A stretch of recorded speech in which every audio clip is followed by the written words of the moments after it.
Phone చేసేద్దామా? Case పూర్వాపరాలు సాక్ష్యాధారాలు పరిశీలించిన మీదట ఐపీసీ 307, 302 సెక్షన్ల క్రింద సదరు ముద్దాయి అయిన గాట్ల రంగనాథ్ ఉరఫ్ రంగాను ఉరి తీయవలసిందిగా ఈ కోర్టు తీర్పు చెప్పడమైనది.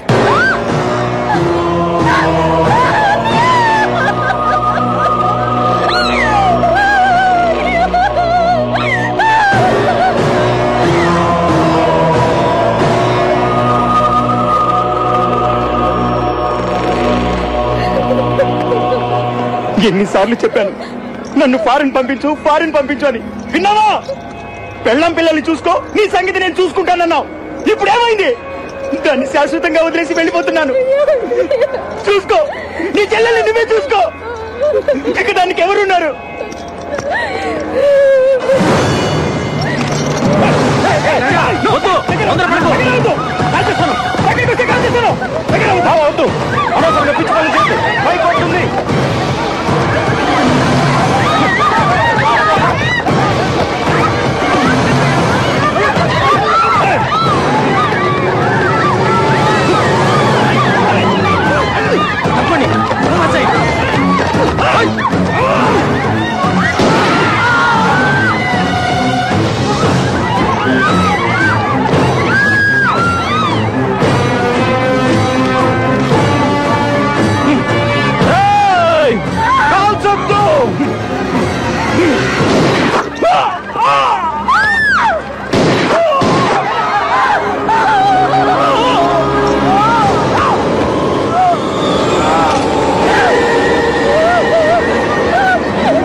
గాడి చెల్లెలి పెళ్లి కార్డు ఇదిగోనా.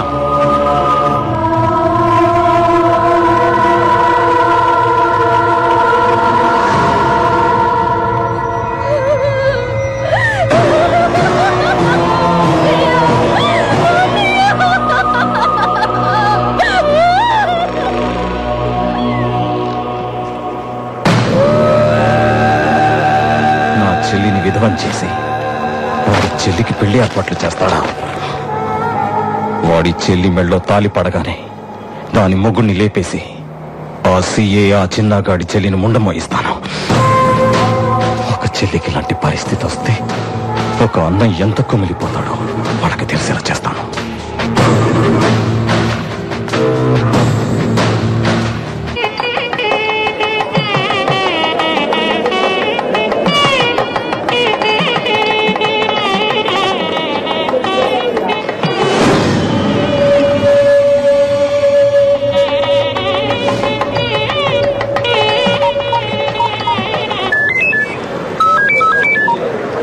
హలో సంజయ్, ఏరా కమిషనర్ గారిని తీసుకొస్తాను, ఏం చేస్తున్నావురా?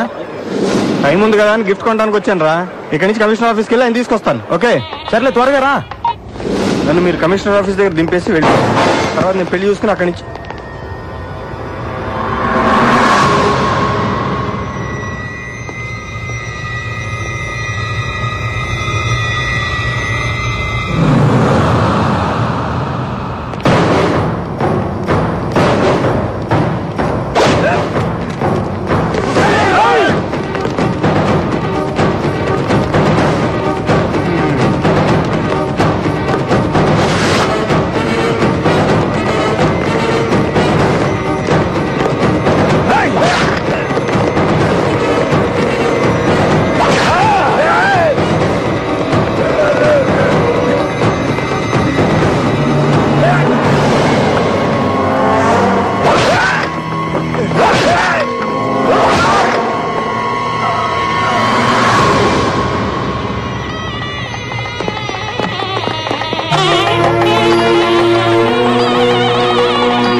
ఇక్కడికి ఎందుకు వచ్చావరా?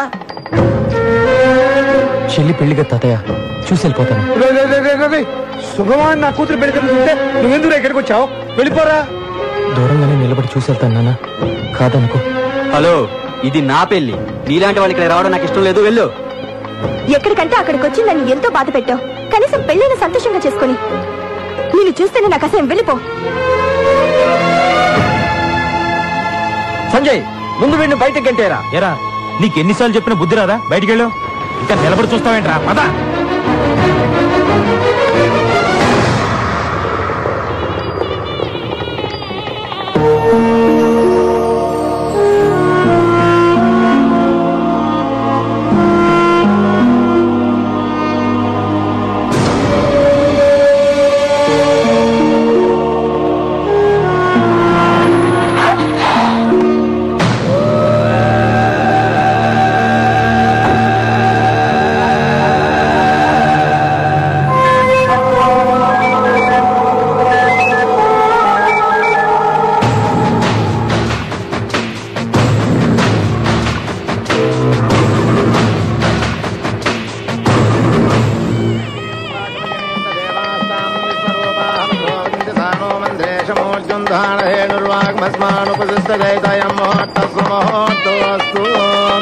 ఓం శ్రీ లక్ష్మీ నారాయణాభ్యాం నమః.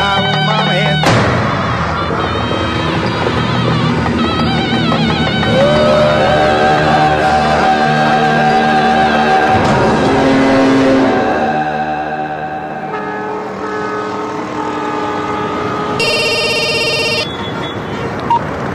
హలో, నేను సుబ్బరాజును మాట్లాడుతున్నాను. నీ చెల్లెలి పెళ్లి కాగానే నీ భావన చంపడానికి శ్రీశైలం ప్లాన్ చేశాడు. ఇప్పుడు శ్రీశైలం కళ్యాణ మండపంలోనే ఉన్నాడు. నువ్వు వాడి మనిషివేగా, నిన్నెందుకు నమ్మాలి? నేను వాడి మనిషినే, కానీ నేను కూడా ఒక చెల్లికి అన్నయ్యని. త్వరగా వచ్చి నీ వాళ్ళని కాపాడుకో.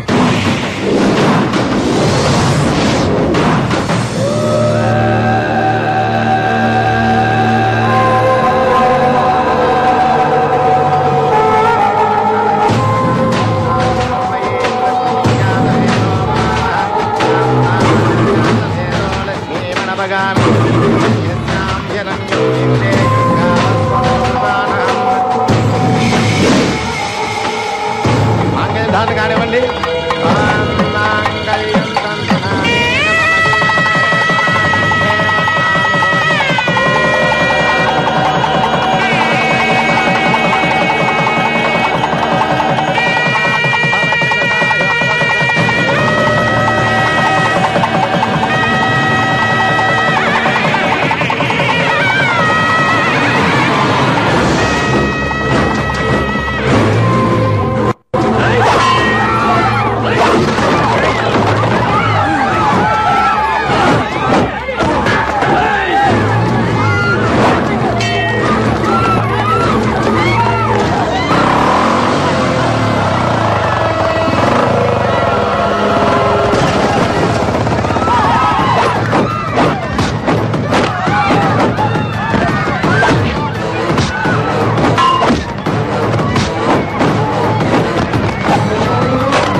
ఎంత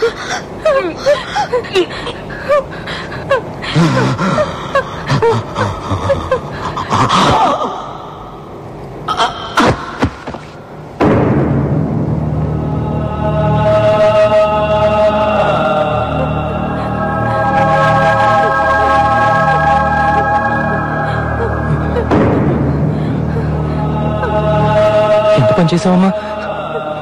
అరే నేనున్నానుగా, ఎందుకమ్మా తొందరపడ్డావు? అది నీ చేతుల్లో ఉండకూడదమ్మా. నాకిచ్చేయమ్మా. ఎవరికి చెప్పొద్దమ్మా, నాన్నకి తెలిస్తే తట్టుకోలేరు. నేను చేశానని చెప్పమ్మా. నేను చేశానని చెప్పు. నాకిచ్చే, నా మాట విను, ఇద్దమ్మా. ఏంట్రా ఏంట్రా నువ్వు చేస్తున్న పని? అమ్మా చెల్లి కదమ్మా, పాప అమ్మా. చెయ్యని తప్పుకి నువ్వు ఒక్కసారి అనుభవించిన శిక్ష చాలు. మళ్ళీ అదే పని చేస్తున్నావేరా? ఊరుకో అమ్మా, అదంతా ఇప్పుడు ఎందుకమ్మా? ఊరుకో ఊరుకో.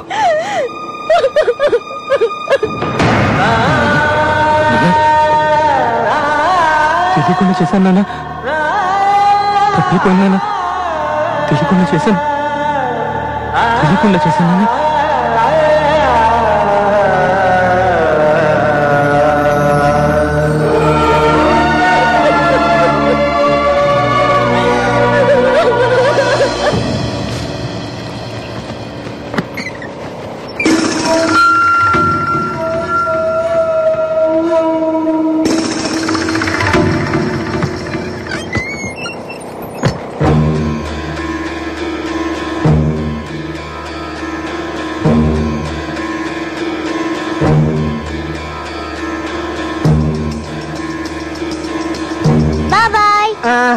నువ్వు ఆడుకోమ్మా.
బాబాయ్ బాబాయ్ బాబాయ్ బాబాయ్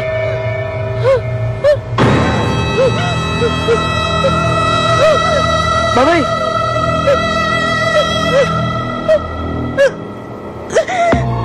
అమ్మా అది ఇచ్చేయమ్మా. ఈ విషయం ఎవరికి చెప్పకమ్మా. బాబాయ్లో చేశారని తెలిస్తే నాన్న భరించలేడమ్మా.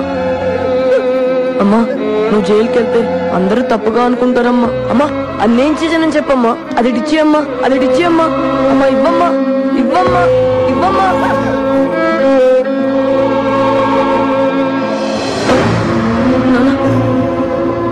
నాన్న తెలియక చేశాను, నన్ను కొట్టద్దు నాన్న తెలియక చేశాను, నాన్న తెలియక చేశాను, కొట్టద్దు నన్ను కొట్టద్దు నాన్న.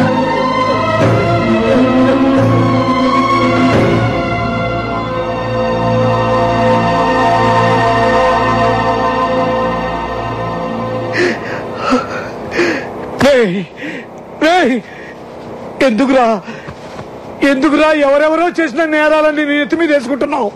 ఎందుకురా చెప్పు. ఎవరెవరో అంటావేంటి నాన్న? నా అమ్మ నా చెల్లికేగా. నువ్వేగా చెప్పావు వీళ్ళంతా నా వాళ్ళని, మన కుటుంబానికి చెడ్డ పేరు రాకుండా నేనే చూసుకోవాలని. చెప్పాను, కానీ నువ్వెందుకు చెప్పలేదు? జైలు నుండి తిరిగి వచ్చిన రోజుల్లో చెప్పొచ్చు కదా. నిన్ను ఎన్నోసార్లు అవమానించి బాధ పెట్టావు, అప్పుడనే ఎందుకు చెప్పలేదురా? కస్తూరి, నువ్వన్నా చెప్పొచ్చు కదా. ఏం చెప్పమంటారు? ఏం చెప్పమంటారు? మాట్లాడితే మీ తమ్ముడిని నా పెద్ద కొడుకు లాంటి వాడు, పెద్ద కొడుకు లాంటి వాడు అంటుంటే ఏం చెప్పను? మీ పెద్ద కొడుకు వచ్చి చెయ్యి పట్టుకున్నాడని చెప్పనా?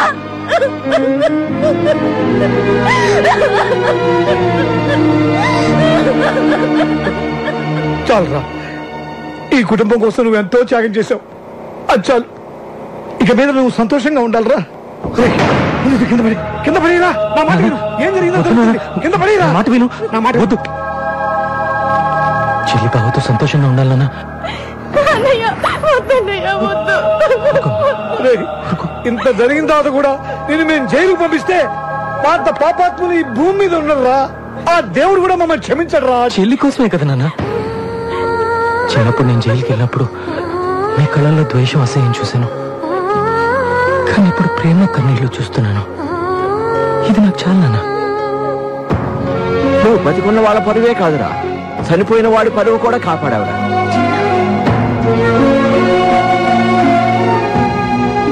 ప్రేమించి నేను కూడా నిన్ను అపార్థం చేసుకున్నాను. Sorry.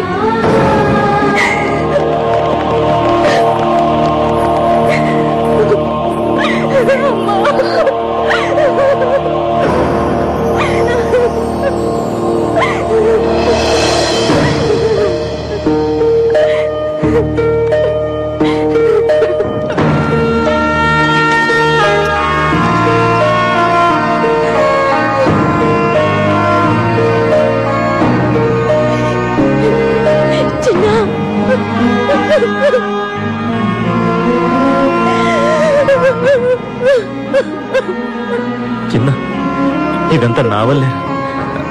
I'm sorry.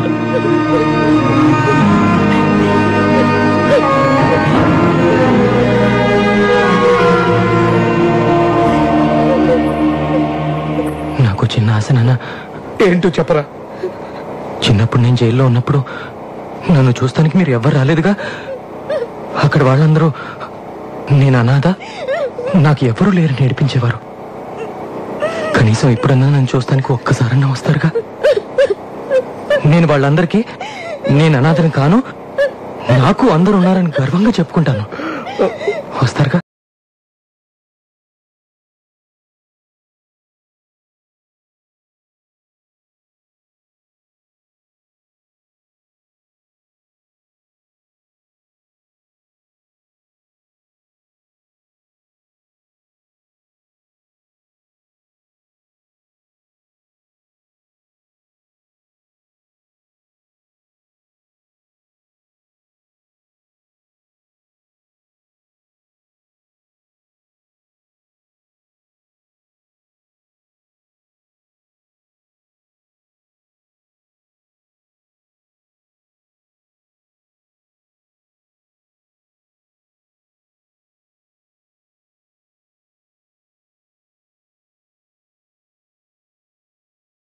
Srisailam CI Sanjay కుటుంబాన్ని చంపడం ప్రయత్నించినట్లుగా భావిస్తూ కుటుంబ రక్షణ కోసం చిన్నా చేసిన ప్రయత్నంలో శ్రీశైలం చనిపోయినట్లుగా కోర్టు వారు నమ్ముతూ చిన్నాకు 2 సంవత్సరాల కారాగార శిక్ష విధించడమైనది.